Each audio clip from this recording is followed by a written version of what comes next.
Number 10. Starling. Starling is the girlfriend of Miles Morales' Spider-Man. At least, at the time of this recording, I'm pretty sure she is. Starling is Tiana Toombs, the granddaughter of Adrian Toombs, who is the villain known as the Vulture. Tiana's father is Adrian's son, Frankie, and her mother is Lenora. While she often sports wings in homage to her grandfather, she isn't a villain like he is more often known for being. In fact, Adrian actually helped Tiana after her father abandoned her and her mother, and then later after her mother tragically died in surgery. Adrian had always brought money to Lenora to help support her and his granddaughter, and after Lenora's death, he actually offered to become Tiana's guardian, which she accepted. He was also the one who gave Tiana her suit and actually inspired her to become the hero she is today, despite he himself usually being known as a villain. I kinda love when legacy characters go the opposite way of any other characters they're known as being descendants of. Starling made her first appearance back in Saladin Ahmed's run on Miles Morales' Spider-Man from 2019 in issue number 5. And friends, before we move on to our next spot on this list, if you love what we do here at Top 10 Nerd, you can also go check out our Top 10 Marvel playlist for even more good old Marvel content. Number 9. Somnus. Somnus was first introduced in a super cute story that was featured in the 2021 Marvel Pride issue. In his origin story, we learn that Carlo Valentino is actually an old flame of Daken. They met in Canada in the 1960s in Toronto, Ontario. At the time, Carl was living a closeted life, both as a mutant, I believe, and also as a queer man. During a one-night stand, Carl used his powers while they slept to live an entire life out with Daken in their dreams together. His mutant powers basically allow him to manipulate and control the dreams of others, an oniromancer as we would say, which is how he was able to do this. Seemingly spooked by this experience, having lived a whole life with Carl in his dreams, only to wake up and find it had been just that, a very vivid dream, and that Daken was still as he was the day prior after living a whole life overnight. Daken was sure to leave before Carl awoke. While the two never really talked after this, Daken seemingly never forgot Carl. After Carl passed on, presumably from old age, with Daken attending his funeral, Daken actually asked to have him resurrected, giving him a second chance to live the life that he always wanted, proudly, out of the closet, both in terms of his orientation and as a mutant. Carl took the name Somnus for himself, his mutant name, and would later join Kate Pryde's Marauders team. I also super duper love his design. His outfit is so good. Somnus is such a cool character. Number 8. Soldier Supreme. Soldier Supreme made his first appearance in Jason Aaron's run on Avengers, which started all the way back in 2018 and is still currently ongoing. Soldier Supreme would not make his first appearance until issue number 50 of the series, meaning that he appeared for the first time in the comics back in December of 2021. Soldier Supreme is a magical superhero from the 1940s who also would be trained by the Ancient One and become the leader of the Secret Invaders. Despite existing in the past in the comics, he would be introduced as a retcon character in the present, our present, during an adventure the Avengers had involving time travel. Soldier Supreme is Sebastian Zardos, possibly related to another Phoenix host who is also a Zardos, or perhaps even possibly distantly related to the adoptive family of Nightcrawler, who are also the Zardoses. Who knows? Sebastian was known to have descended from old powerful magic through the witches of Wundagore Mountain. Number 7. Captain America. By far the most popular and enduring of Marvel's Golden Age heroes, Steve Rogers was a frail and sickly young man who wanted to serve his country in World War II, but was discounted from service due to his poor health. He was chosen to participate in a secret military experiment that used a super soldier serum to grant him increased strength and intelligence. He honed his skills as a master strategist and martial artist, and with his vibranium and adamantium alloyed shield, he was instrumental in helping the Allied forces in the Marvel Universe turn the tide in the war. The character remained popular until the war ended, but he failed to find an audience in post-war America and was mostly shelved until the Silver Age. He was eventually reintroduced to readers in 1964 when Avengers number 4 revealed that he had been frozen in a block of ice near the end of the war and he was thawed out to lead the new team. While he may not be the most powerful of the Golden Age heroes on this list, he's by far the most beloved by readers. Number 6. Blue Diamond. First appearing in Daring Mystery Comics number 7 in 1941, Professor Elton Morrow was a scientist exploring the Arctic when he found a mysterious gigantic diamond which was emitting a strange blue glow. On his ship ride back home to the United States, his boat was sunk by a German U-boat and he was forced to use the box containing the jewel as a flotation device. He was spotted and the Germans opened fire on him, blowing up the box. The shrapnel of the diamond was lodged in his body, making his skin as hard as diamonds and making him super strong and mostly invulnerable. He became became one of the many costumed crime fighters who enlisted to fight in the war, having several adventures that were adapted into comic books within the Marvel Universe. After the war, he continued his superheroics before eventually retiring to Cape Cod. Years later, the Star Dancer came to him, saying he was her perfect partner. She used her cosmic powers to transform him into a fully diamond-like man, and gave him the ability to fly off with his new love into the cosmos. Number 5. Vampire Daredevil. When Magneto's ultimatum wave devastated New York in the Ultimate Universe, one of the victims of the flood was the original Daredevil, Matt Murdock. Feeling that Hell's Kitchen needed its champion, Murdock's old mentor, Stick, sought out Raymond Connor to become Matt's replacement. Like Matt, Raymond was blinded in an accident and developed similar abilities. After being trained by Stick, Raymond took on the Daredevil mantle, using a yellow and red variation of Matt's red costume. This new hero's career was cut extremely short when he was bitten by a vampire version of the Nerd Hulk. This turned the new Daredevil into a terrifying and effective vampire, even managing to bite Captain America and defeat Blade in combat. Thankfully, before he could land the killing blow, he was teleported to Iran, where he perished in the sun. Number 4.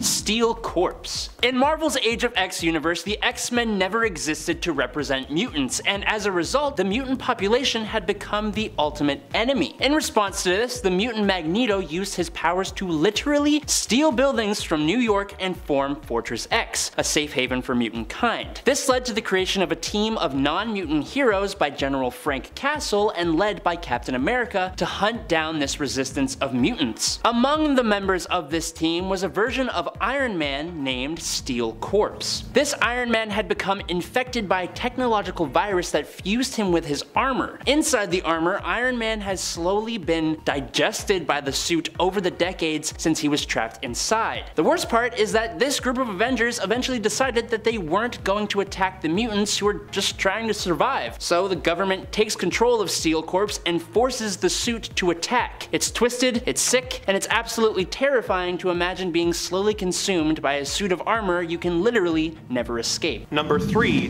The Maker. Despite having his flaws, Reed Richards of the Fantastic Four is an important and heroic figure in the Marvel Universe. Despite his heroics, we did witness a spectacular fall from grace for Reed in the Ultimate Comics universe, otherwise known as Earth 1610. In this universe, Magneto created a doomsday weapon called the Ultimatum Wave, which caused a tidal wave that killed thousands of people. This, combined with the stress of the Fantastic Four breaking up and Sue Storm rejecting his marriage proposal, caused Reed to snap and blow up his childhood home to fake his death, killing his family in the process. He went on to use aliens under his control to attack the heroes. He was eventually defeated and disfigured by the Human Torch and flung into the negative zone. Reed returned to Earth and took on the identity of the Maker and set out on a twisted quest to make the world perfect. He killed all the Asgardians in an attempt to understand Thor's power and used antimatter to attack Washington, D.C., killing POTUS, his cabinet, and all of Congress. The Maker went on to do a lot of twisted stuff, fighting the heroes of his own Earth as well as the heroes of Earth 616, proving that if not kept in check by a strong moral compass, Mr. Fantastic's amazing mind can be the ultimate source of terror. Number 2. Space Punisher Hulk. Space Punisher Hulk has only appeared in 2 comic books, but despite that, he has shown that he is completely terrifying. For starters, he is a completely separate entity from Bruce Banner, whose body is literally trapped inside Space Punisher Hulk. This means that nothing that happens to Bruce Banner affects the Hulk. Space Punisher Hulk, while having all the powers of the Hulk, also has an extra set of arms and is quite a bit taller. He is described as a destructive killing machine, well known for destroying spaceships, defeating the Fantastic Four, ripping off the Thing's hand and tying up Mr. Fantastic in a knot in the process. He has taken out Doc Samson with his own hair, bit straight through Sabretooth, and de-lived Deadpool by literally tearing off his head, which shouldn't actually work, but I digress. He defeated and ended the lives of 6 Watchers single-handedly, he broke the leader's back in combat, and he also ripped out Bruce Banner from his own chest. He is virtually invulnerable, seemingly indestructible and invincible. He can move faster than light and pass through barriers of existence and reality. The Hulk is scary on a regular day. Space Punisher Hulk?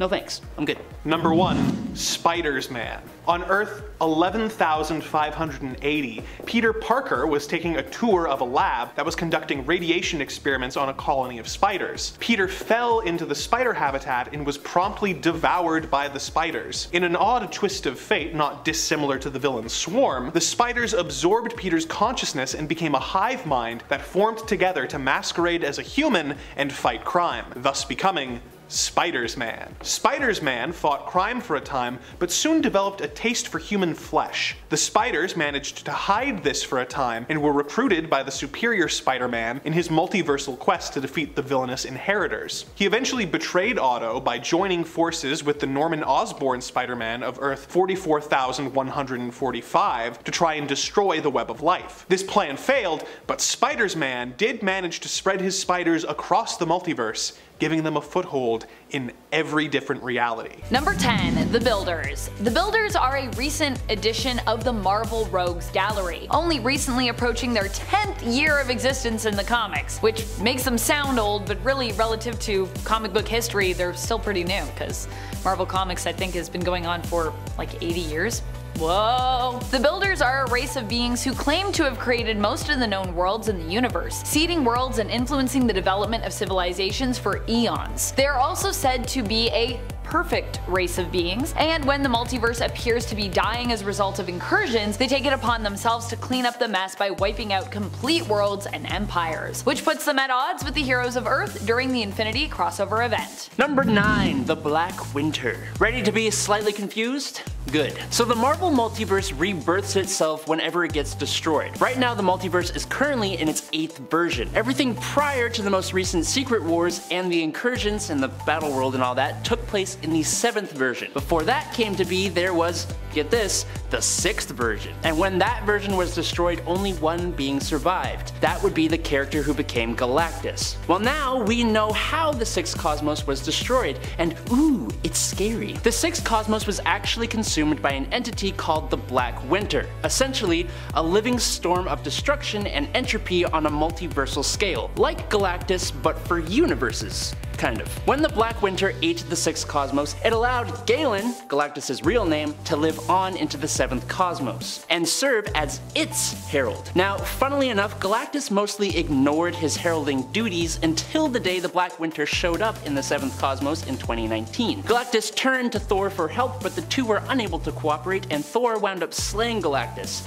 something the Black Winter prophesied would actually happen. Then Thor turned the corpse of Galactus into a power cosmic explosion and blew up the Black Winter. But before it went away, it showed Thor how he will perish at the hands of Thanos wielding an Infinity Stone encrusted Mjolnir, so now we have that to look forward to.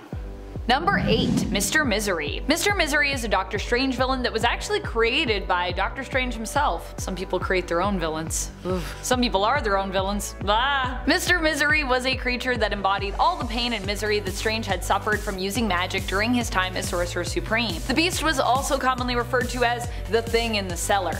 At least, well, that's what it was originally referred to as. We'll get to that in a second. The Thing in the Cellar was released when all magic was threatened during the attack of the technological army known as Empirical. Mr. Misery is actually the name the creature took for itself after Doctor Strange was forced to reckon with it following its accidental release. Strange freed the creature by depositing his suffering and pain instead into the people that he had saved, dividing it up so that each only carried a small piece of it within them. These people were also willing to do so as they had been saved by Strange in the past. So they were like, yo, Strange is my guy, I'll take a little bit of pain for you, no problem. Even after being freed, Mr. Misery continued to crave the pain and suffering of others, which is, you know, why he took the name Mr. Misery and became a villain.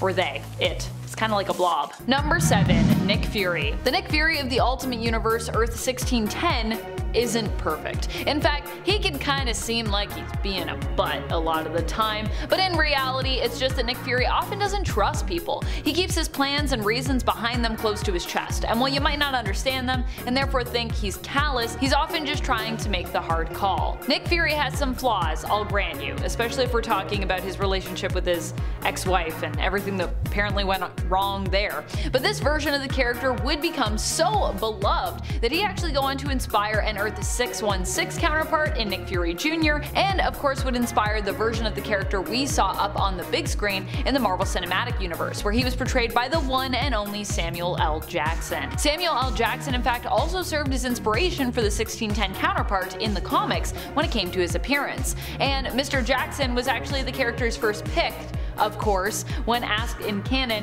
who would be best to portray him in a film. Number 6. Black Bolt. Black Bolt is already menacing over on Earth 616, at least I would say in modern comics he is, but on Earth 1610 he is really menacing. We see Black Bolt for an even shorter time than Crystal, but honestly it only adds to the mystery of the character, making him appear more intimidating. The colors by June Chung during his appearance in Ultimate Fantastic Four Annual Issue number 1 really help the character to pop as well, and the pencils by Jay Lee also add to the presence of his appearance. He might not say much, but he really doesn't need to here. This is a very muscular, dark, and yet blindingly bright Black Bolt with the white lines of his costume reminding me of lightning. Black Bolt simply appears basically to destroy Attilan so they might find a new secret home, as their current one in the Himalayas has been revealed to the FF, and you know, it's supposed to be secret. Aside from that, he also communicates how disappointed he is in Crystal. Honestly, I would not want this Black Bolt to be disappointed in me. I would be like walking on eggshells with him if he was like, I'm slightly disappointed in you, Amanda. Or you know, just stared at me and looked disappointed, because he couldn't really say that. He can only shout, well, he does shout to destroy Attilan basically that he's disappointed, so there you go. Even the rebellious Crystal seems to be affected by Black Bolt's guilt tripping though, agreeing to remain with her people despite being offered a place among the humans and the Fantastic Four. I mean, he doesn't even shout to destroy Attilan. What am I saying? He like just says a word. That's also how powerful this version of him is. He's like, I'll just say a word, Crystal, your disappointment, and then it all just wipes away. Number 5. Morbius, the living vampire. It's Morbius' world and we're just living in it. He first appeared in Amazing Spider-Man number 101 in 1971. The story goes, in a desperate attempt to save his own life as he suffers from a rare blood disease, Dr. Mike Morbius turns to a cure that uses vampire bat DNA, because of course he does. It mutates him into a half-vampire, half-human monster. It's Morbiclock out there, and Morbius was actually initially kind of a bad guy. He fought Spider-Man and Blade before becoming a vigilante justice sort of anti-hero who struggles with the insatiable lust for blood. He's also desperate to find the cure to his vampirism. Honestly, in the comics, Morbius looks way scarier and monstrous than the Laughingstock movie. I think it's one of those things where the cartoon and artistic medium is much better at portraying the monster than Jared Leto is. Number 4. MCU Gargantos. Gargantos is one of the monsters from Doctor Strange in the Multiverse of Madness that I thought, you know, might be one of the big bads of that movie. Instead, I was wrong, and the beast was used simply as a distraction. Seemingly modeled after the comic book character Shuma-Gorath, Disney and Marvel decided against using the name of that character for copyright reasons, and so instead decided to use a name that solely belonged to them. Enter Gargantos. Although in the comics, Gargantos is less of a magical monster and instead is kinda like your typical multi-tentacled, one-eyed sea monster. In the film, it takes the combined efforts of Sorcerer Supreme Wong and Dr. Stephen Strange to defeat the beast, and Strange even pulls out some magical monster tricks of his own to stop Gargantos. While Gargantos appears in a multiversal film, him being based off of Shuma-Gorath would likely also make him a multiversal monster just straight up. Number 3. Ghost Rider. Who could forget Johnny Blaze, one of the Ghost Riders set out to hunt down earthly baddies and drag them kicking and screaming to hell where they belong. The legacy of the Ghost Rider began in the pre-Marvel age with a ghostly cowboy who hunted the prairie of the American frontier. But the modern version is a stunt biker, Johnny Blaze, who becomes possessed by the demon Zarathos and becomes a flame-headed skeleton with a cool bike and fancy leather jacket, hunting down bad guys in the name of vengeance. At times, he's the bad guy himself, being the not polished hero that has no problem taking lives. At others, he fights with the other Marvel heroes to take down bigger foes. I mean, he looks badass, can we be honest here, and he's definitely one of my favorite Marvel monsters. Number 2. Strange Supreme.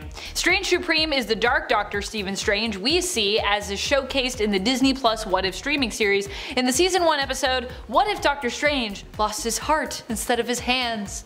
In this episode, Strange becomes obsessed with getting back Christine Palmer after losing her in a car accident instead of, you know, losing his hands, because Christine was his heart, get it? Because her death is considered an absolute point in time, the spirit of the Ancient One returns to Strange to remind him that he cannot do anything to bring her back. Strange doesn't like that answer and is like, I'm still gonna do stuff, so he gets split in twain, with one half of him choosing to do whatever it takes to get Christine back, because the Ancient One's like, I'm not gonna let that happen. Just cut you in half. This prompts him to turn to the dark arts, absorbing various creatures and monsters from the universe in order to get as much power as is needed to reverse Christine's death. In the end, this Strange of the multiverse becomes more monster than man, defeating his other half by reabsorbing him and breaking the universe to bits when he disregards all warnings and brings Christine back to life anyways once more. Doesn't even work out well because Christine's like, dude, you're like super evil, I'm like not here for this. Number 1. Shuma Gorath. Quote, before all was, I was. Before time was, I waited.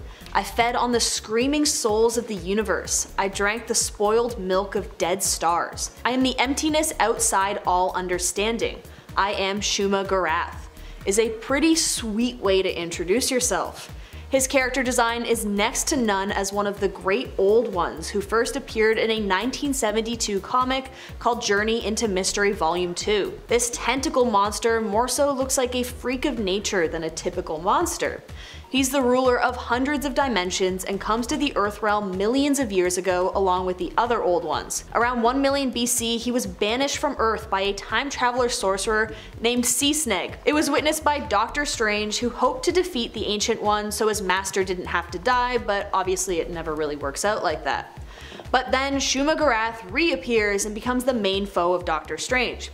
While we can get into his whole villain arc with Doctor Strange, I would prefer to look at the other reality he appeared in with Earth 30847. He became an unlikely savior of Earth, and upon accepting that they thought of him as a hero, he ended up hosting a Japanese game show called the Super Monster Awesome Hour, which honestly, like, vibes. Number 10. Hellcat. This Marvel character has a bit of an odd history that I couldn't resist going into a bit. When Patsy Walker first appeared in 1944's second issue of Miss America magazine, she was just a regular teen whose problems weren't exactly on a super level. In fact, her first story involved her trying to raise enough money so that she could attend a concert so that she could convince the heartthrob in the band to be her date to the school dance. She entered the main Marvel continuity in Millie the Model number 103 in 1961 when it was revealed that the comics featuring her had been based on her life and had been written by her mother. It was later revealed that she had developed a fascination with superheroes and wanted to become one, even making Beast of the X-Men promise to help her become a superhero in exchange for keeping his identity a secret. It wasn't until 1975 that she found one of Tigra's discarded cat suits that she achieved this goal and became Hellcat. The clawed suit gave her heightened strength, speed, agility, and reflexes, and after prolonged exposure to the suit, she also developed psionic powers that allowed her to move objects with her mind and resist mind control. So, while she wasn't actually a superhero until the Bronze Age, the fact that she has such an interesting history and was first introduced as a character in the Golden Age makes her worth giving a slot to, even if it is the bottom spot. Number 9.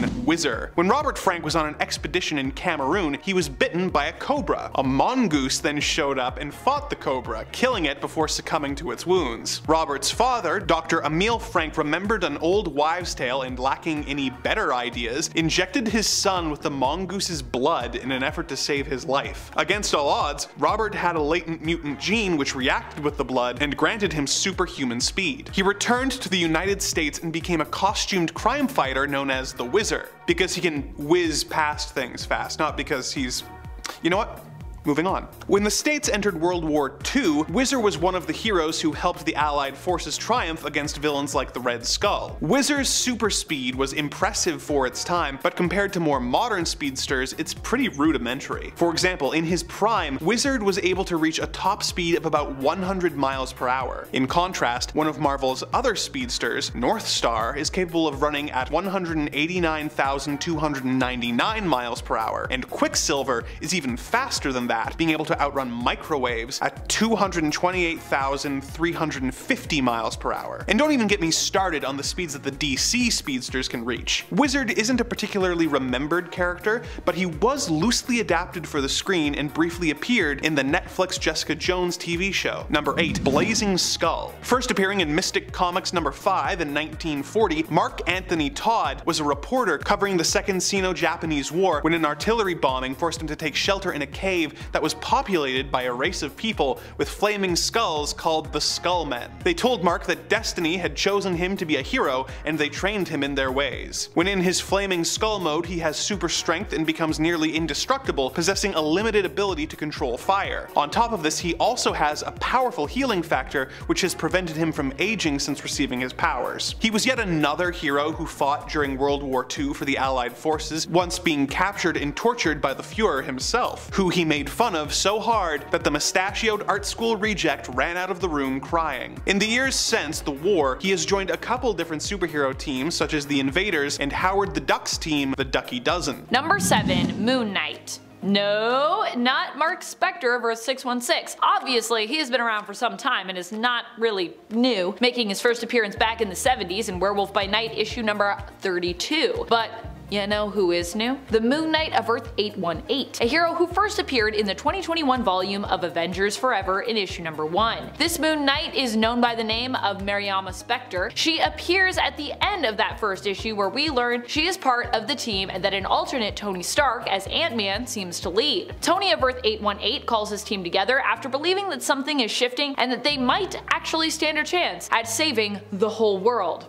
Or whatever. Mariama would appear within the first issues of this run of Avengers Forever, and would also appear in some of the later issues in the series too. The first issue of the 2021 Avengers Forever series was released in December of 2021. Number 6. Tosin Oduye. Tosin Oduye is a hero that made his first debut in the current Black Panther series by John Ridley. He made his first appearance in issue number 3 of this 2022 series. He is a hero of Wakanda, but is actually greatly separated from Wakanda in some ways as well. He belongs to the Marube tribe, who chose to separate from the mainland of Wakanda and basically isolate themselves as they rejected the ideas of many who believed that vibranium should be bended to their own will and used like a tool. Instead, his people focused on finding a more natural approach to vibranium, finding natural ways to temper it, and focusing on flowing with vibranium as opposed to using it simply to do whatever they felt vibranium should be used to do. The Marube cover themselves in vibranium tattoos, and this is how they are given their powers. The Marube had seen much war come and go during the generations, and their goal was and is to basically stand as Wakanda's protectors when the time comes. Following the transition from a monarchy to a democracy, Tosin was one of the heroes who rose up to protect the new Prime Minister of Wakanda, declaring himself as Tosin, who fights for the one true Wakanda.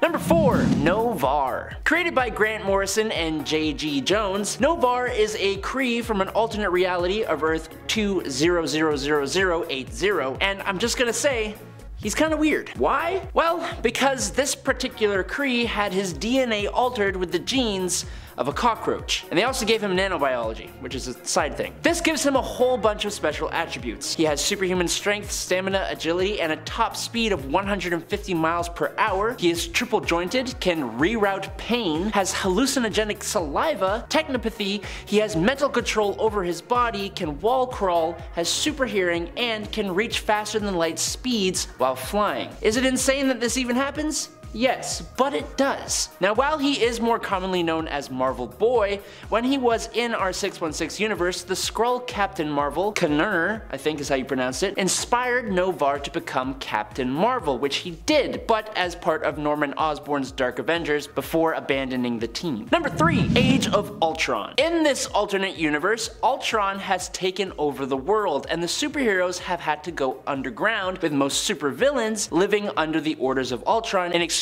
for living their lives more freely. What may surprise most people is that in this universe, Captain Marvel is none other than the Wasp, Janet Van Dyne. So this comes about when Wolverine, trying to prevent Ultron's creation in the beginning, goes back in time to take out the scientist Hank Pym. That creates this alternate timeline where Janet Van Dyne becomes Captain Marvel. Don't ask me how that works or why, because I don't really know. It doesn't really tell you, it just kind of happens. What I do know is that this is a really cool version of Captain Captain Marvel that has all the cosmic powers of the character, but can shrink down just like the Wasp can. It's a surprisingly powerful combo, but unfortunately Morgana Le Fay still ends up destroying her and the rest of this universe's defenders. Number 5. Janice Vell. So, in the 616 universe, after Mar-Vell of the Kree passed on due to cancer, his love, Elysius, uses Titanian science to turn a sample of some of Mar-Vell's genetic structure into a child, Janice Vell. To protect him from Captain Marvel's enemies, Elysius had Janice artificially aged to maturity and then took him to an isolated world called Paraxis. He would eventually leave, and learning of his father, he would take on the title of Captain Marvel. Unfortunately, a byproduct of his lineage was cosmic awareness, and the strain of not knowing who to save and who to let perish made him go insane, revive himself, conquer worlds, destroy everyone in reality, restore reality, try and declare himself a god, and overall just kind of a lot. But it eventually led to the creation of Phyla Vell, who was arguably much better. Number 2. Lord Mar-Vell. In the Cancerverse reality of Earth 10011, Captain Marvel plotted with the many angled ones to help him survive the cancer that eventually led to his passing in Earth 616. This granted him a whole slew of powers, which allowed him to turn his allies into messed up, corrupt, scary versions of themselves known as the Revengers. And together they captured Thanos, the Avatar of Death, and in a ritual, sacrificed him to destroy Death, which gave the many angled ones access to this universe. Now he would go on to invade the 616 universe, which is a story you gotta check out, but for now, this Mar-Vell was able to hold off Nova, Silver Surfer, and Quasar all at the same time. He could metabolize solar energy to give him even more power, he was cosmically aware, could cast illusions, teleport, and obviously was immortal. Number 1. Universe X. In this universe, Mar-Vell of the Kree is pretty similar to his 616 counterpart, only after passing on, he found himself in the realm of the dead. It's an insane story, but essentially, Mar-Vell ends up recruiting the other dead heroes of the world in a crusade against death itself, all the while being reborn on Earth and collecting powerful artifacts and even destroying the Kree Supreme Intelligence, which bolstered his army in the realm of the dead. Eventually, he defeats both Thanos and Death herself and creates a paradise for the dead in the negative zone. But that creates a whole bunch of problems as he realizes the living can't die now, so he restores Death. It's truly insane. Marvel had the powers of eternity, meaning he basically had limitless power, but also for a time he had access to the Ultimate Nullifier, Anti-Metal, the Book of the Vishanti, the Darkhold, the Orb and Eye of Agamotto, Psycho Man's Emotocaster, High Evolutionary's Transmogrification Device, the Silver Surfer's Power Cosmic, Kyle Richmond's Eyes, the Cosmic Consciousness, the Cloak of Cloak,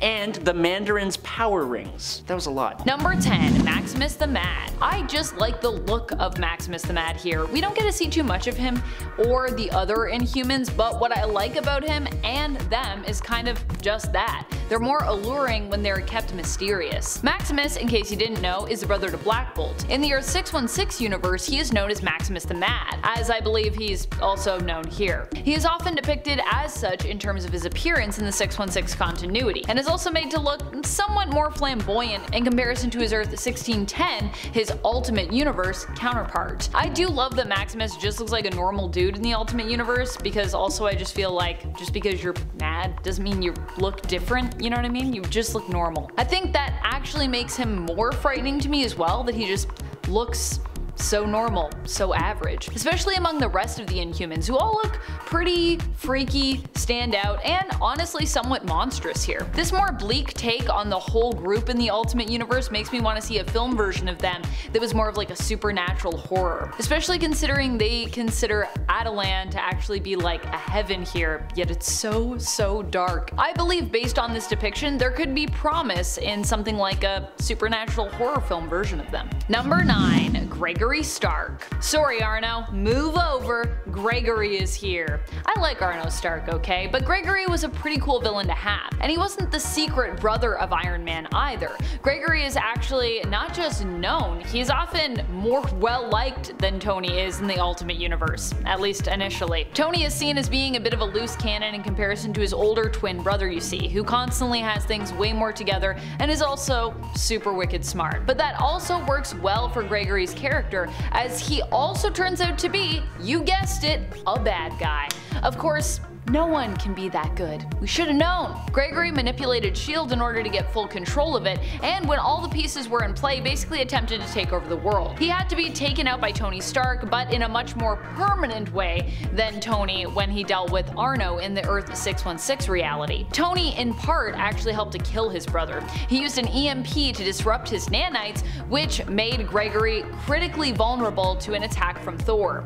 Ouch. And friends, before we move on to this next spot, if you are loving this list, be sure to head on over to Facebook to show us some love, where you can give us a follow, a like, and check out all the cool content we have over there. Number 8. Crystal. I really love the original Crystal, especially in terms of her appearance, but I also do love the super rebellious vibes we get from Earth 1610 Ultimate Crystal in this narrative. Here, Crystal is still the little sister of Medusa, but this group of Inhumans, Medusa included, are even less likely to mingle with humans. They simply want to live a completely separate and simple life, which bothers Crystal, who it seems is searching for something more, something outside of her own family. Acting out, she runs away from her people, not eager to play the loyal member of the royal court, and not fond of her fiance, Black Bolt's brother, Maximus the Mad. Yeah, they're engaged in this reality. She runs into the Fantastic Four, and in so doing kind of reveals to them the secret location of Attilan as they pursue her after she is retrieved by her people. Crystal ends up deciding to stay with the Inhumans too, despite her unhappiness, which I also think is an interesting choice, and it gets me wanting to know more about both Crystal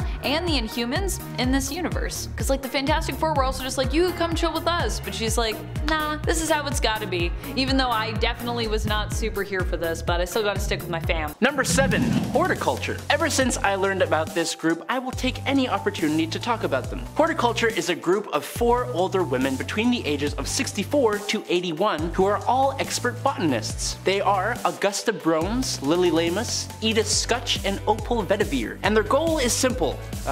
Sort of. Essentially, they want to bring Earth back to a more pristine time.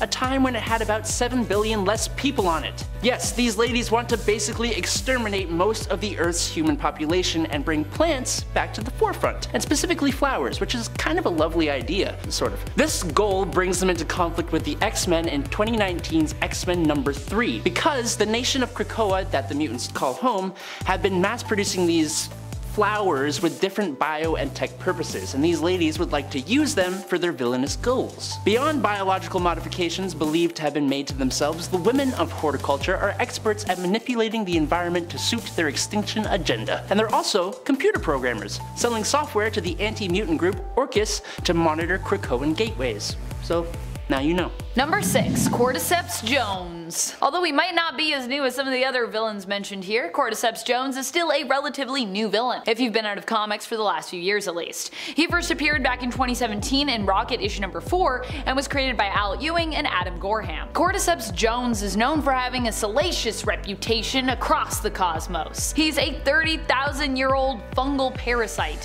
who, due to his longevity, has made an intergalactic fortune and is known for owning many successful casinos across the cosmos. Recently, he appeared in the X-Men series, where he seems to be threatening the existence of Earth, setting up a bet for fun to see who can be the first to wipe it out. Cause you know, that's what you do when you're a rich fungal parasite and you've been around for too long. That's what happens, you're like, gotta make some bets. Number 5. Marvel Boy. Introduced at the tail end of the Golden Age in 1950's Marvel Boy number 1, Robert Grayson was introduced as the son of a Jewish scientist who fled the planet at the start of the Second World War. They traveled the stars until they found a place to hide: Uranus. Much to their surprise, they found out that Uranus is actually heavily populated by Uranian Eternals. They accepted the travelers, and Robert and his father were allowed to stay in Uranus. Robert was given a supersuit as well as a pair of energy bracelets which allowed him to manipulate gravity and light, which allowed him to fly and blind his enemies. He was also given a headband that lets him control his spaceship with his mind and gives him telepathic powers that allow him to read and control minds. He returned to Earth and began to fight crime as Marvel Boy. Marvel Boy only lasted lasted for about a year before being shelved for almost 30 years by Marvel Comics. He was featured in an issue of What If in 1978 and was eventually brought into the mainstream continuity with a slightly revised origin in 2001. In this new version, Marvel Boy also has super strength and stamina, and now that he is a grown man, goes by the alias Uranian. Number 4. Jack Frost. Jack Frost was one of the first characters created by Stan Lee with Charles Nicholas at Timely Comics, the company that would eventually become Marvel,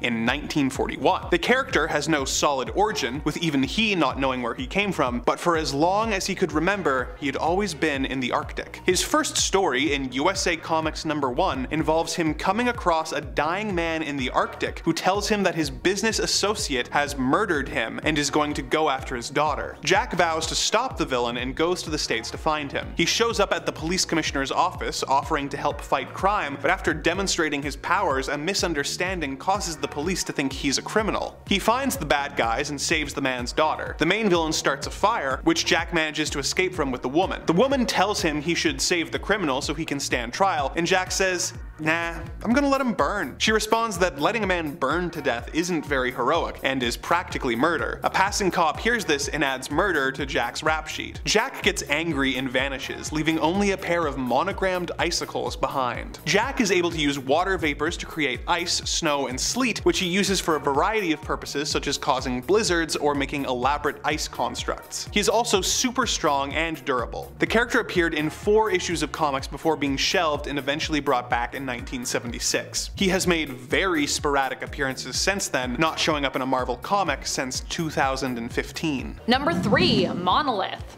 Gosh, I love Monolith's design. Monolith seems to be an ally to the Hulk. Currently, the Hulk in his own series, titled simply Hulk, is flying around space, but is actually the mind of Bruce Banner in the body of the Hulk, with Bruce having taken control and modified Hulk's body to turn him into like a spaceship, basically. Having always wanted to live as a scientist and explore the world and go on cool space adventures, Bruce struggles to see a home for himself on Earth after everything he has done, and so he decides to actually just take control of the Hulk and go to outer space. A sort of self-imposed exile, if you will, but one where he gets to like actually do what he wants to do as a scientist. While on his space adventures, he runs into a kind of planet Hulk that seems to be perfect for people like him. It seems exiled Hulks, who were dubbed abominations in an alternate reality that they hail from, seem to have come to this planet and ended up settling here, all becoming super strong and smart over time. Initially they were basically exiled there, but then they basically just decided to create their own civilization. Monolith is their ruler, being the queen of this seemingly Hulk planet. Honestly, her existence is one of my favorite things about this entire series. She first appears in issue number 9 of the current Hulk series, volume number 5 from 2022. And while, yeah, we don't really know if she's like specifically a superhero yet, I feel like she's leaning that way.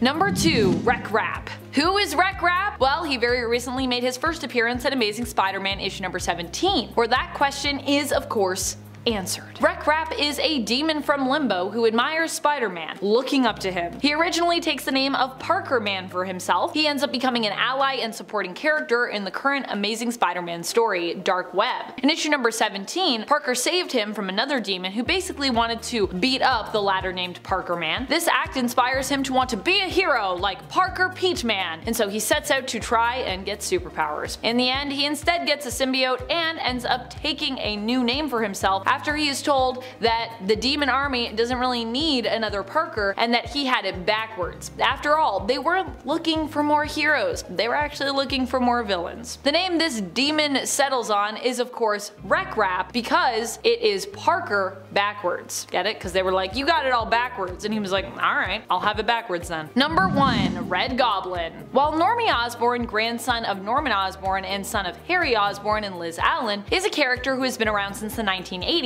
and even became a villainous version of Carnage and the Goblin combined, known as the Goblin Child, back in 2018. He also recently underwent a new change, becoming known as Red Goblin himself. At first, I was worried that Norman would actually be returning to this mantle when this was teased, the return of Red Goblin, and almost instantly, of course, then returning to the side of villainy after only recently becoming good in the comics, goodness. But it looks like, at least in terms of Red Goblin's return and that character's identity, I was wrong, which I'm happy about. Red Goblin instead returned to us in Venom issue number 15 from volume 5, the 2022 run, as Normie Osborn. Normie was given a symbiote that is the result of the combination of both the Carnage symbiote and the anti-Venom symbiote. While in his Red Goblin guise, he seems to be acting solely as a hero who basically aims to help his friend Dylan Brock, aka currently known as Codex, save his father Eddie Brock, currently the King in Black in his Bedlam phase, and formerly known as the anti-hero, and I would say now full-fledged hero,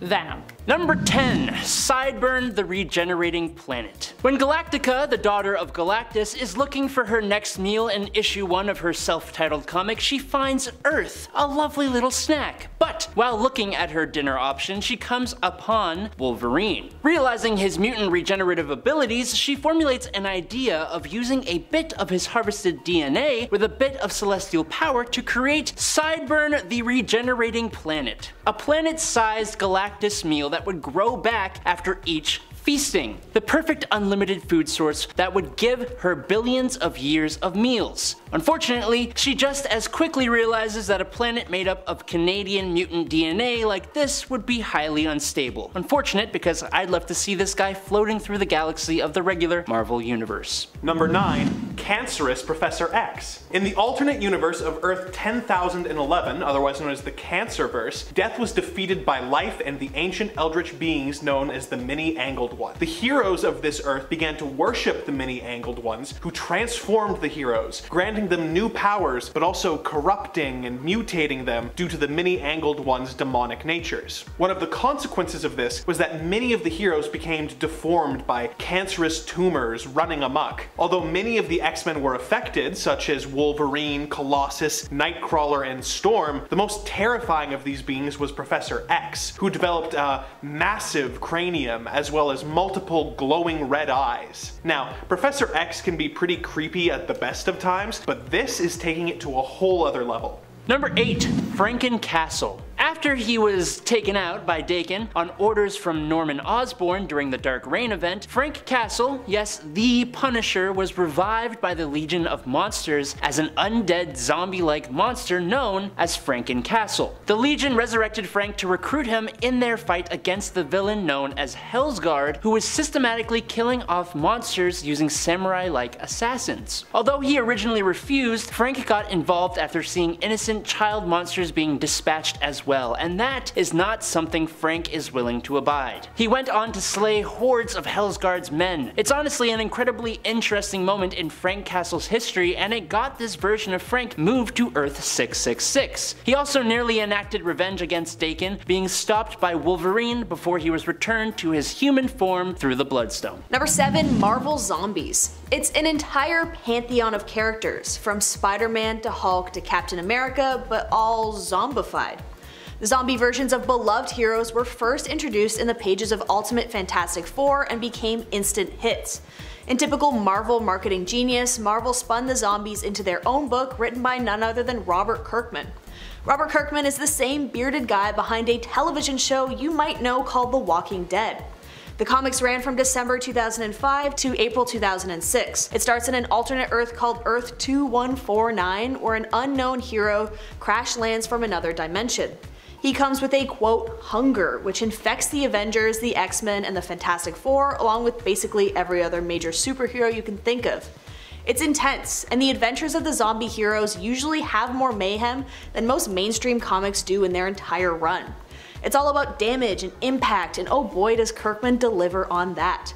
Peter Parker eats Aunt May. I'm serious, look it up. After an episode of the Disney Plus series called What If Zombies, there were talks of Disney also creating a spin-off series based on and named after the Marvel Zombies, so keep an eye out. Number 6. The Yeti. This Yeti is relegated to another universe because of the series it appears in, which was intended to be, good for young readers and children, and which was said to exist outside of the main continuity. This Yeti we are talking about here appears in Spidey Super Stories in issue 16. Oh boy. In this team book we see Spider-Man go on adventures that are more kid-friendly when it comes to reading, ideally therefore serving the purpose of helping kids learn how to read, which is important. The Yeti hails from Earth of 57780, and while he might seem like a monster by the end of the story, Spider-Man, also of Earth 57780, seems to have ascertained that the Yeti really is not a bad guy, but is just homesick. He's just stealing a lot of ice cream. So he attempts to help the Yeti by getting him safely home so he can be cold again. Yay. Number 5. The Sinister Adaptoid. Okay, so the Super Adaptoid ain't no kind of new villain either, but an Adaptoid that takes on the abilities and likeness of all the members of the Sinister Six, that's certainly something new. In Amazing Spider-Man number 6 from 2022, which also happens to mark Amazing Spider-Man number 900 in legacy numbering, a second and improved version of the Living Brain emerges as the story's primary antagonist on Peter Parker's birthday. His main goal? Trying to find out who Spider-Man is. To that end, he kidnapped all of Spider-Man's most frequently deadly foes, the Sinister Six, and created a super adaptoid with them. It's like 25 feet tall, strong, fast, zappy, honor-obsessed, eight-legged, mysterious, and it likes to quote some of the Six's lines. Spider-Man ends up having to team up with the captured Six villains to fight the Adaptoid, but it's actually the villains' inability to properly work together that makes the Adaptoid malfunction and destroy itself. It's kinda funny how that works. As for the Living Brain, he ends up switching sides when Spider-Man refuses to let the Six destroy it, and saves the day before revealing it actually already knows Peter's real name. Kinda weird. Number 4. Orchis. Orchis is the entire villainous organization that first appeared in House of X issue number 1, back when Dawn of X was just starting up and it was all fresh and new and we were like, a new mutant thing and it's so good, and now we're like, please don't ever end, but it's probably gonna end soon, so I'll just go into the closet and cry forever. Don't worry about it. Orchis is an anti-mutant organization that is pro-human, and as such is all about the advancement of AI, such as Nimrod and Sentinels, to help protect humanity against the growing mutant threat. Like there's gonna be some people in the comments who are gonna say, actually, Nimrod is technically a Sentinel, and you're right, but also, don't worry about it. Orchis sees mutant evolution as a threat to humanity's existence, but little do they know, the AI they're creating is likely to serve as an even greater threat to humanity's existence in the future, based on everything that we've seen, and every alternate universe we've ever explored where that has continued. Many have joined Orchis since we were first introduced to them, with even a few mutants betraying their own kind to join their ranks. Number 3. Uranos. Okay, technically this guy actually appeared in What If number 24 in September of 1980, but 1. He looks completely different, 2. He wasn't doing anything until now, and 3. He's cool, so I don't really care. Uranos the Undying is Thanos' grand uncle, and one of the deadliest beings in the Marvel Universe. Uranos, like every Eternal, was created by the Celestials 1 million years ago, but he believed the Eternals best fulfilled their purpose if they exterminated both the Deviants and the humans, all life outside the universe, and imprisoned the Celestials. Luckily, his brothers Kronos and Oceanus disagreed, plunging the Eternals into civil war. Now he ultimately lost that war and was captured by his brothers and became the first Eternal to be imprisoned within the Exclusion, where he stayed for over 500,000 years because of the failsafe he imposed upon the machine. That failsafe being that if he dies, his greatest celestial designed weapons will be unleashed. Recently, mutants have been revealed to be related to Deviants, making the X-Men enemies to the Eternals, and the Eternal Druid called on Uranos for help in Axe Judgment Day number 1. And to show how powerful he is, in a matter of 20 minutes, Uranos eradicated Cable, Magneto, and David Haller, otherwise known as Legion, along with a bunch of other very powerful mutants. He's scary.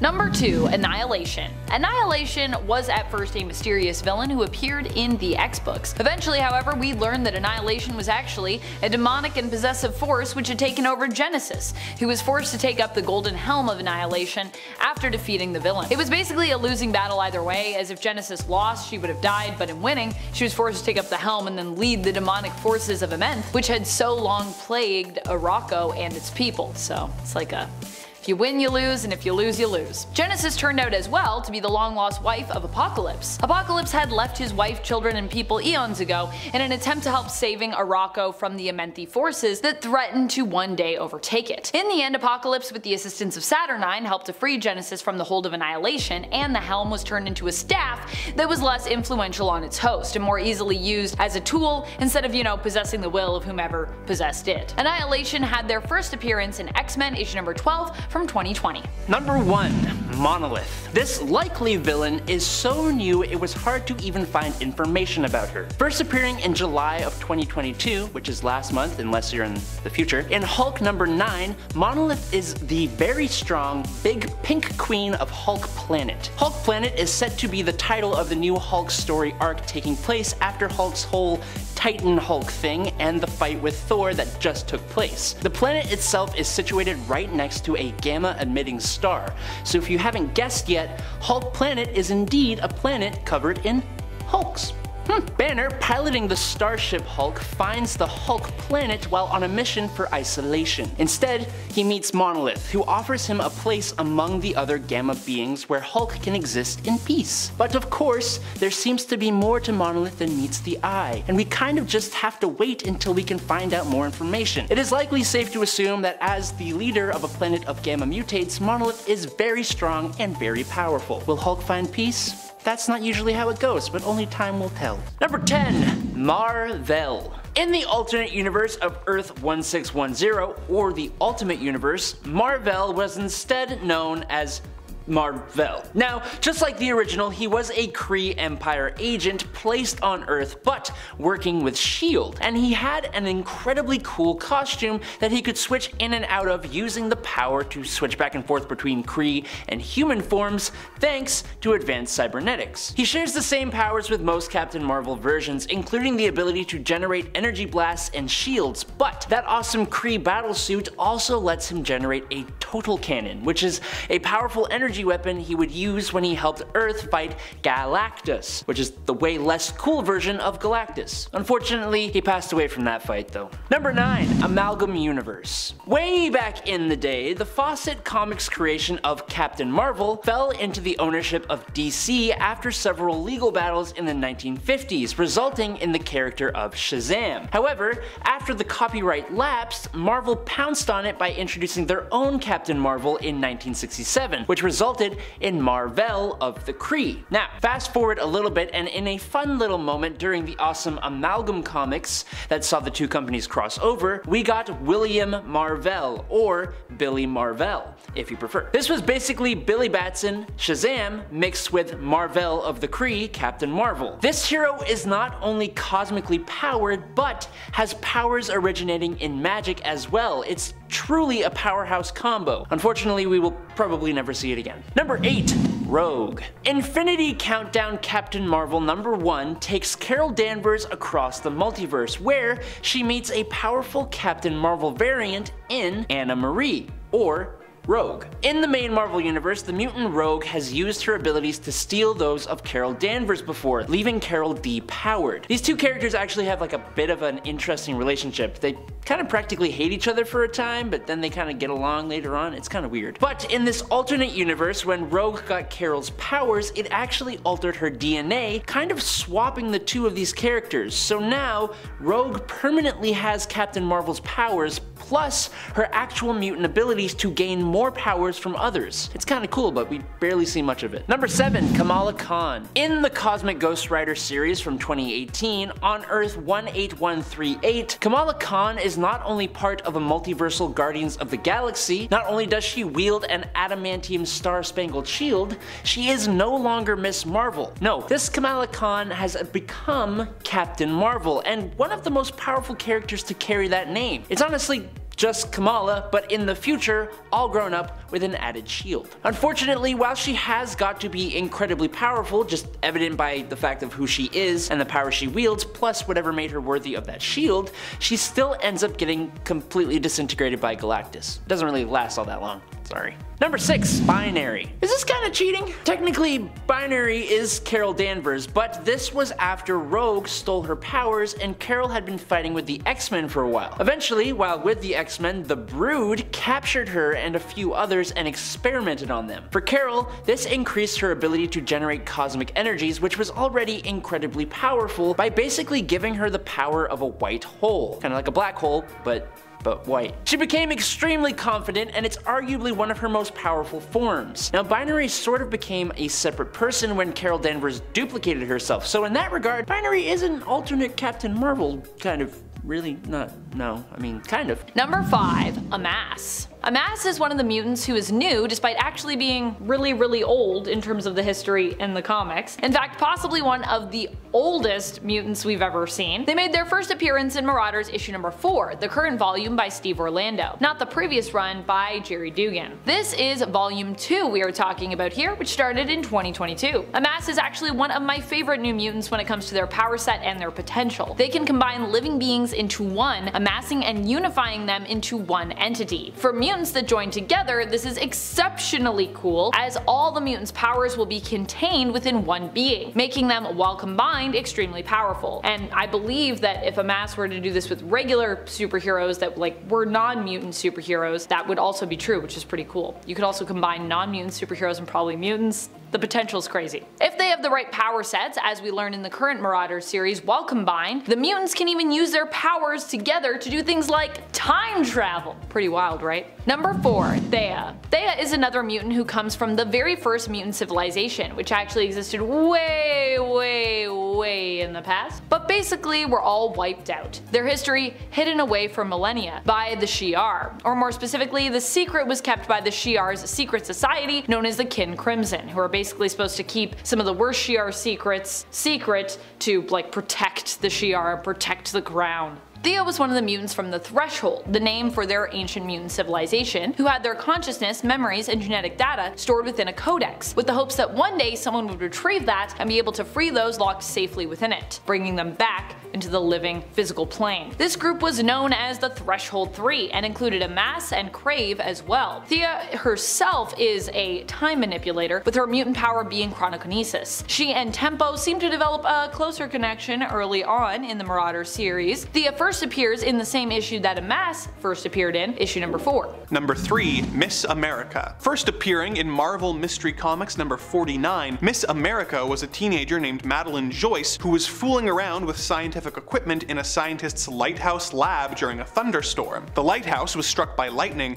and she was shocked by the equipment and knocked unconscious for a week. When she awoke, she found that she had developed superpowers. During World War II, she joined the super team, the All Winners Squad, and helped fight the Axis forces. After the war, she married her teammate, the Whizzer, and the two had a child. Unfortunately, their power combination led to the baby being a radioactive mutant who was soon taken away by the government. They tried to have another child, but this one was even more radioactive and was stillborn. The radiation caused Madeline to die of radiation poisoning mere hours later. When she was alive, she had the ability to fly and superhuman stamina and durability, being about as resistant to damage as, say, Jessica Jones. She was trained in hand-to-hand combat by Captain America and is said to possess the strength of 1,000 men. She used to have X-ray vision, but that was soon retconned away, perhaps to avoid a lawsuit from DC Comics. Miss America was the third female superhero to receive her own solo title, being beaten only by Wonder Woman and Sheena the Jungle Queen. Number 2. The first Human Torch. Not the iconic member of the Fantastic Four you may be thinking of, the original Human Torch was a humanoid android designed by a scientist to be a perfect imitation of humanity. Due to a bizarre design flaw, whenever the android was exposed to air, he would burst into an extremely hot flame. The android achieved sentience and went on a run through the city, burning everything he touched and being unable to control his fire. He eventually learned how to control himself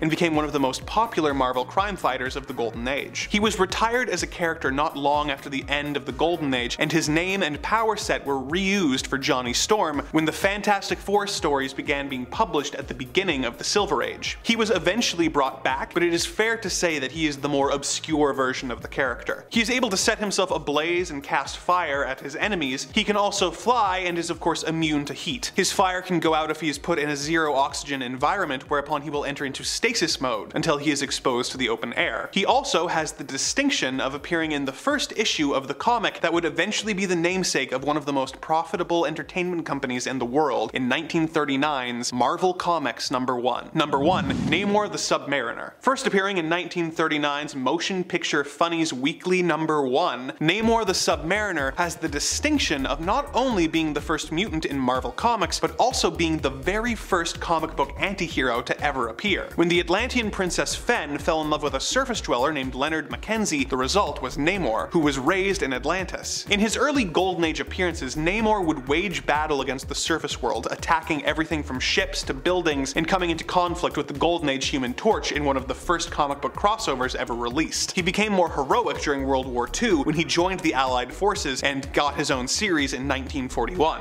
Like many of the Golden Age characters, he was retired in the early 50s when superheroes lost much of their popularity before being reintroduced in 1962 in Fantastic Four #4, where it was revealed he'd been living as an amnesiac hobo. He became an anti-hero once again and has remained a staple of the Marvel Universe ever since, recently being adapted for the silver screen in the movie Black Panther: Wakanda Forever. He is capable of surviving on land and underwater, and has super strength that makes him able to go toe-to-toe with strong characters like the Thing, Thor, and even the Hulk. He also has super speed, both above and below the water. He has superhuman durability and the ability to telepathically persuade fish to do his bidding. You know, like Aquaman always gets made fun of for doing. He's been shown to be able to affect the weather, and as if all that wasn't enough, he has little wings on his ankles that allow him to fly at incredible speeds. Not only is he the most powerful Marvel hero of the Golden Age, but he is one of the most powerful of any age, having fought multiple Avengers at the same time without much issue. Number 10, Undead Brother Voodoo. This version of Brother Voodoo hails from Earth 666, ooh spooky,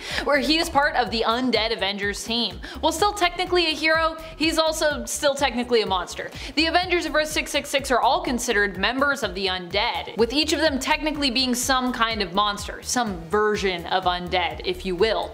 Jericho Drumm in this universe appears to be some kind of poltergeist-like ghost from his appearance here.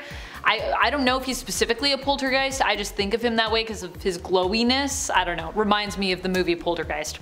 This team, including the ghostly Brother Voodoo, make their first appearance in issue number 33 of the Secret Avengers series, where they tangle with Secret Avengers members Captain Britain and Clint Barton's Hawkeye of Earth 616. Number 9, Groot. Before he was the mainstay lovable space ent in Guardians of the Galaxy with a raccoon-shaped compatriot, Groot was actually an evil, monstrous tree.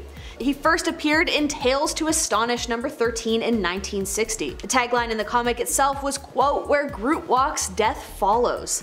He was also entirely obscure before being thrust into the pop culture fandom when Marvel decided to turn their C-list team, Guardians of the Galaxy, into a phenomenally massive success. He was originally a throwaway monster, and his original comic, before 2012, was worth $2,868, which isn't small by any means, but after the movies premiered, it was worth $19,000. In the comic, Groot belongs to a species called Floral Colossus, although they're also just called Groots too. During his early life, the Floral Colossi rule over Planet X, and Groot was an outcast amongst his people. He became friends with the inferior species called the Undergrowth, a fungi-like species also on the planet. Groot is eventually forced to flee his homeworld after he kills another Colossus while defending an Undergrowth. Before the movies, Groot also appeared in 2 other comics, one being The Incredible Hulk, where he more so resembles his original appearance rather than the huggable tree we know today.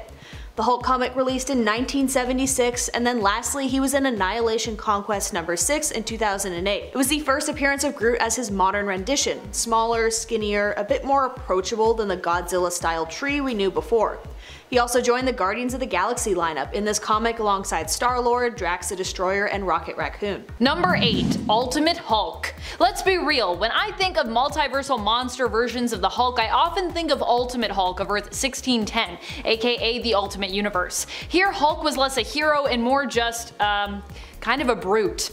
In fact, at one point the Ultimates, who are basically this Earth's version of the Avengers, even had to fight against, not with the Hulk. The Hulk would eventually go on to to join the Ultimates team, I'll give him that, but let's not forget that he's a cannibalistic beast who also makes some of the most violent threats when he's angry. Even Bruce Banner wasn't as altruistic in this universe, initially hoping to create the next super soldier serum so that he might be able to increase his own strength and power. However, instead he created a Hulk serum, which turned him into the Hulk because he was all about testing that serum on himself. It's even implied that during his first transformation that he may have actually caused the death of Mary and Richard Parker, the parents of Spider-Man, Peter Parker, so yeah. Number 7. Zombie Scarlet Witch. On Earth 2149, things were relatively similar to Earth 616 until one day, a traveler from an alternate dimension showed up at Avengers Mansion, warning of the Earth's impending doom at the hands of an army of the dead. Who was this interdimensional traveler? None other than the groovy Ash Williams from the Evil Dead franchise. The heroes ignore this strange and irritating man, but soon after they discover that the threat is real and they are bitten by the zombie horde and transformed into the living dead. Ash eventually teams up with Earth's Scarlet Witch and Dazzler to try and find the Book of the Dead and save the Earth, but Wanda was eventually bitten by a zombified Punisher and turned into a zombie herself. Now, in the zombie universe, there are plenty of zombie heroes to choose from, such as Captain America, Spider-Man, and even Howard the Duck. But for this list, we decided to go with Scarlet Witch, as her incredible powers make her a terrifying force to be reckoned with under the best of circumstances. But the idea of all that power having an insatiable taste for human flesh is even worse. Number 6. Ice Giant Thor. In What If Thor in 2018, we got the story of what if Thor was raised by frost giants. Laufey, the king of the frost giants, defeats Odin in their battle so long ago, and just as Odin took the infant Loki, Laufey takes the kid Thor and raises him as his own. Loki is obviously here as well, and like usual they form a pretty tight bond as adoptive brothers. Unfortunately, due to Thor's strength and skill in battle, not to mention his fondness for summoning the power of lightning, he is praised among the frost giants and by Laufey himself, who begins to completely forget Loki, his actual true son. Instead, Loki finds the captured Freya in the dungeons and she teaches him how to use magic. Loki eventually busts her out of prison and together they attempt to escape to Midgard. They go to the ruins of Asgard and attempt to repair the Rainbow Bridge until Thor and Laufey show up. Loki ends the life of his father while Thor unknowingly ends his mother with a blast from his giant ice hammer, Ice Crusher. Thor almost takes out his brother as well, but at the last minute, he lets him go. We don't know what happens next, only that Loki went to Midgard, had kids and a family, and apparently became a hero. It actually ends on a rather sweet note. Number 5. Medusa. Honestly, I would say pretty much all of the Inhumans at this point of the Ultimate Universe are the coolest versions around, hence why I have so many of them on this list, or at least, you know, one of the coolest versions of the Inhumans around. I would say the coolest though. I think they are the coolest. Medusa is no exception, possibly having my most favorite redesign when it comes to her character. The Medusa of Earth 1610 is still Black Bolt's queen, but seems to have been named for her familiarity and appearance to the Gorgon of mythos. Medusa. This version of Medusa has snakes for hair. She also happens to be steadfastly loyal to her people. As I said before, we don't get to see too much of the Inhumans, but we do know that Medusa believes the Inhumans are basically superior to humans and that distance should be maintained between their race and the humans in order to basically preserve their own culture and their own abilities. Medusa also expresses here that she has come to love her husband and accept him for who he is, despite the fact that he can never really show his love for her, at least not vocally. Which apparently is like a really big thorn in her side because she seems to be very upset about it. She's like, Crystal, get over the fact that you don't want to hang out with us. Like, Black Bolt can't even talk to me, okay? If I can deal with that, you can deal with Maximus, okay? Let's just figure it out. Number 4. Hawkeye. Hawkeye actually has to be one of the coolest heroes in these comics, and no, I am not joking. The way they revamped this character was so impactful that the version of the character was a major influence on their MCU counterpart. When it came time to pen down what that Hawkeye would be like. Clint Barton in the comics is known for being a hot mess typically, but in the Ultimate Universe, he was much more secretive, but also had a family. Tragically, his family ends up being found and killed in the process of enemies trying to hunt him down. When he is captured and severely mistreated by said captors, what does? He doesn't hang his head, he doesn't give up, he escapes, using his fingernails, his freaking fingernails as weapons. It doesn't get more badass than that. This Hawkeye does not even need arrows to be a deadly threat. I don't often get to hype Hawkeye here on Top 10 Nerd, so I just want to say thank you Ultimate Universe for giving me an opportunity to do so, because I do like Clint Barton, but we don't often get to put him at the top of these lists, or near the top, so yay. Number 3, Miles Morales. I know this is kind of a hot take when it comes to Spider-Man. I know there's some people in the comments who are gonna be like, I think Peter Parker is the best version. And that's fine, that's fair enough. But I really love Miles Morales in this role. Now, we do also have a Peter Parker in the Ultimate Universe of 1610, but he doesn't really do much to stand out for me in comparison to his main continuity counterpart. And don't get me wrong, I do love Peter Parker, but Miles is kinda like a breath of fresh air in some ways in comparison to the age-old hero.